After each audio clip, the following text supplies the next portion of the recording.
সালাতু সালাম গো আমার দুরুদ সালাম গো আমার কোয় নবী মুস্তাফায়।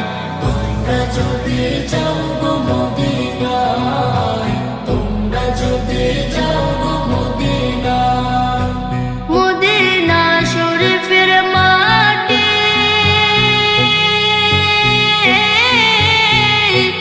আমার চোখে মুখে বুকে মাখিও।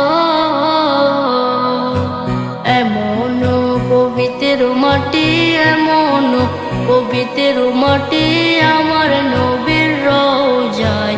তোমরা যদি যাও গো মদিনায়, তোমরা যদি যাও গো মদিনায়। ইয়া রাসূলুল্লাহ ইয়া হাবিবাল্লাহ, ইয়া রাসূলুল্লাহ ইয়া হাবিবাল্লাহ।